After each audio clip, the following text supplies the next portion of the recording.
Luke chapter 10, verse 2 is our Lucas Oil Devo of the day. Wayne Lucas here. Jesus is speaking and he says, "The harvest is plentiful, but the workers are few. Ask the Lord of the harvest to send out workers into his harvest." It was almost 70 years ago when the first two people ascended to the top of Mount Everest successfully. Many had tried. It had been suggested 120 years ago that maybe it's possible to actually get to the top of Mount Everest, but it would take many years before it would actually take place. And so there you had it. An assault party, May 28th, 1953, comprising of Edmund Hillary and Tenzing Norgay, made the bid, and off they went. They would spend a bitterly cold and desolate night trying to sleep at camp. It's called Camp 9, before rising at 4 in the morning, beginning the last stretch to get to the top. Onward, upward, they pressed, seeking to reach the ascent of the unknown. And he would later describe those moments as this, quote, "I continued hacking steps along the ridge and then up a few more to the right. To my great delight, I realized we were at the top of Mount Everest and that the whole world was spread out below us." End quote. It was 11:30 in the morning, May 29th, 1953. Hillary and Norgay reached the highest point on this planet. They hugged each other, they said. Relief, joy, success. They had to make it back down now. And when the two climbers reached the camp below, they pointed up to the top and said, "We were there." What an achievement it would have been. Well, Jesus was with 72 of his disciples. And he spoke in Luke chapter 10. Similar, I'm sure it was like Hillary and Norgay to the 72. He had sent them out. It was like their Mount Everest of the day. 2 by 2. He explained to them at the end of chapter 9 what it would take to get the job done.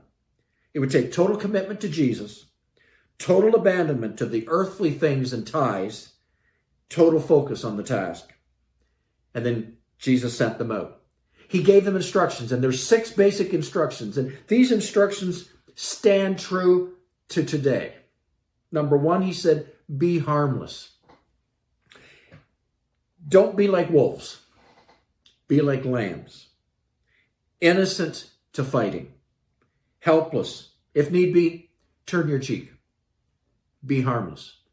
Secondly, he says, when you go out, travel light. Keep life simple. 1 coat, 1 pair of shoes.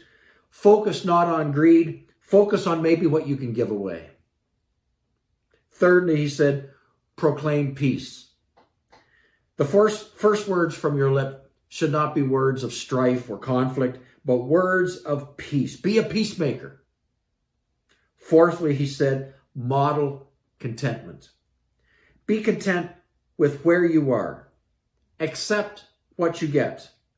And if you get sour cream, churn it and make some butter. Well, he didn't say all that, but be content. Number 5, don't take rejection personally.